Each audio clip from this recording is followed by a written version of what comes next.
देश का जो किसान है वो जो केंद्र सरकार ने 3 अध्यादेश लागू किए हैं उसको अपने खिलाफ समझ रहे हैं, उससे आप क्या कहें? देखिए, ये बात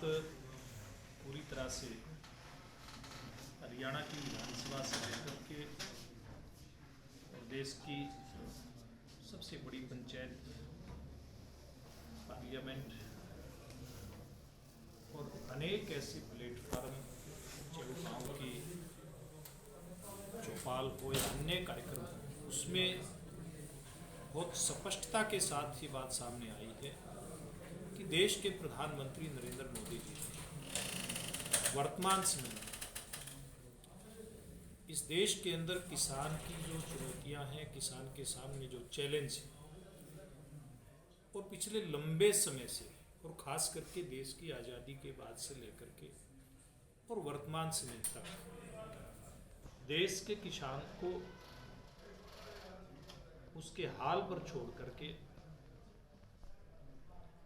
और खेती के काम में लगाया गया, उसके कारण से जो दुर्दशा किसान की हरियाणा प्रदेश से लेकर के पूरे देश के अंदर हुई थी, उसकी चर्चा केवल भारतीय जनता पार्टी नहीं, दूसरी पार्टियों ने भी समय समय पे की। समय समय पर बहुत सारे ऐसे किसान संगठन, किसान संगठनों के नेता बार बार इस बात को दोहराते रहे कि कृषि के क्षेत्र में कोई आमूलचूल परिवर्तन होना चाहिए, लेकिन ये आमूलचूल परिवर्तन करने का साहस कोई कर नहीं पाया। दूसरे राजनीतिक दल भी कई बार इस प्रकार की बातें कहते रहे कि सुधार होना चाहिए, सुधार होना चाहिए, लेकिन एक बहुत बड़ा ये कदम था। देश के प्रधानमंत्री नरेंद्र मोदी जी के अलावा मुझे नहीं लगता कि और कोई देश का नेता इतना बड़ा कदम उठाने में सक्षम था, और उन्होंने इस बड़े कदम को उठाया।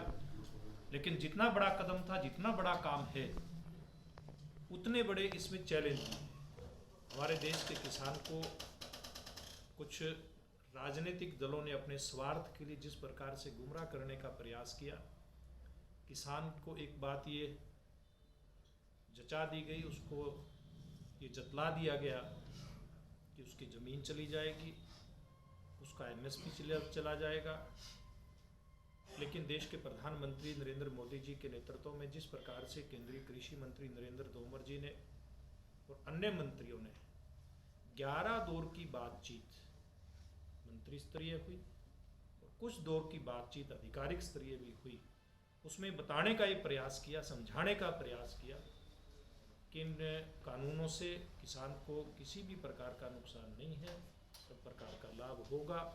और पार्लियामेंट के अंदर भी जब चर्चा आई, तो वो लोकसभा में आई, राज्यसभा में आई, पूरे देश ने उस चर्चा को देखा। जब विपक्षी दल के नेताओं ने इन मुद्दों के ऊपर चर्चा की लोकसभा और राज्यसभा में, तो एक एक बात का जवाब सत्ता पक्ष के हमारे मंत्रियों के द्वारा दिया गया, कृषि मंत्री जी के द्वारा दिया गया, और उसमें स्पष्ट किया गया कि एमएसपी भी इसी तरह से चलेगी, मंडियां भी इसी प्रकार से चलेंगी, और जो नई व्यवस्था है उससे किसान का लाभ होगा, और किसान की आमदनी बढ़ाने में ये जो 3 बिल हैं ये सहायक सिद्ध होंगे।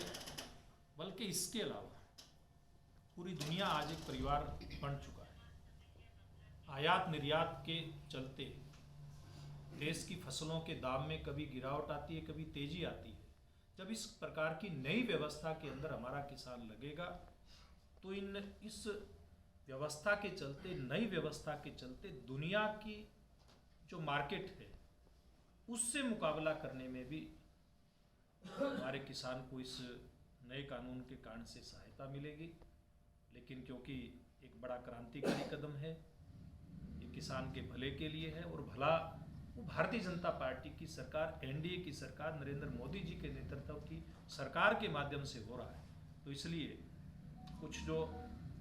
ऐसी ताकतें हैं जो नहीं चाहती कि ये भला नरेंद्र मोदी जी और भारतीय जनता पार्टी की सरकार के माध्यम से हो, वो किसान को बरगलाने का काम करते हैं, किसान के सामने झूठ परोसने का काम करते हैं, और किसान के मन के अंदर ये बात वो स्थापित करने का प्रयास करते हैं कि उनकी ज़मीन चली जाएगी, मंडियाँ ख़त्म हो जाएगी, एमएसपी मिलेगा नहीं। ये सारी की सारी बातें विपक्षी दलों के नेता और कुछ विशेष प्रकार का जो एक अभियान लेकर के इस देश के अंदर लोग चलते हैं उनके द्वारा फैलाई गई है। सारी बातें, स्थिति जो भी है स्पष्ट हो चुकी हैं। किसी भी प्रकार से किसान का हित नरेंद्र मोदी जी की सरकार में नहीं हो सकता है तो केवल हित हो सकता है कि उन्होंने करके दिखाया। जो डॉक्टर स्वामीनाथन आयोग थी उसकी रिपोर्ट के आधार पर 1.5 गुना भाव लागत के ऊपर किसान को किस प्रकार से मिले ये सुनिश्चित किया। किसान की फसल का बीमा हो वो नरेंद्र मोदी जी की सरकार में सुनिश्चित हुआ। किसान को यूरिया, डीएपी ठीक समय पर मिले, उनकी कालाबाजारी ना हो। पहले किस प्रकार की लाइनें लगती थी वो लाइनें खत्म करके एक अच्छी व्यवस्था इस मामले में दी। किसान की फसल नरेंद्र मोदी जी की सरकार आने के बाद और हरियाणा में मुख्यमंत्री मनोहर लाल जी के नेतृत्व की सरकार आने के बाद कभी भी उसकी बिक्री में कहीं कोई दिक्कत नहीं आई है। ये कानून लागू होने से पहले भी ये व्यवस्था ठीक प्रकार से चलती थी और लागू होने के यानी कि कानून बनने के बाद भी ये व्यवस्था किसान की फसल की खरीद की व्यवस्था बहुत अच्छे प्रकार से ये चल रही है। तो मैं ये आपके माध्यम से हमारे किसान भाइयों से एक आग्रह करना चाहूँगा कि जिस प्रकार से सदन के अंदर जो चर्चा हुई है लोकसभा राज्यसभा में, उसमें विपक्षी दल के नेताओं के द्वारा जो मुद्दे उठाए गए उसमें सारी बातें स्पष्ट हुई हैं। इसी प्रकार से जब वो चर्चा करने के लिए सरकार ने जो निमंत्रण उनको दिया है वहाँ जाए तो इस बिल के ऊपर पूरी तरह से चर्चा करें। चर्चा करने के बाद ही जो गलतफहमियां हैं वो दूर होंगी। सर, जैसे आज चौधरी ईश्वर सिंह की पुण्यतिथि पर आप पहुंचे तो उनके बारे में आप क्या कहेंगे? देखिए, मुझे यहाँ पर जो हमारे भाई तेजवीर जी ने बुलाया इस कार्यक्रम में चौधरी ईश्वर सिंह जी की 23वीं पुण्यतिथि के अवसर पर, तो मैं तो अपना सौभाग्य समझता हूँ कि इस प्रकार की जो महान शख्सियत जिन्होंने इस गांव देहात के क्षेत्र में जहाँ शिक्षा की बहुत ज़रूरत थी और ऐसे समय में शिक्षा की अलग जगाने का काम किया और खास करके बेटियों की शिक्षा के बारे में, लड़कियों की शिक्षा के बारे में जो उन्होंने अपने जीवन में जोर दिया और इतने शिक्षण संस्थान यहाँ पर खड़ा किए, तो आज इस प्रकार की शख्सियत का यहाँ पुण्यतिथि के नाते स्मरण दिवस यहाँ पर था। तो अच्छा कार्यक्रम यहाँ पर आयोजित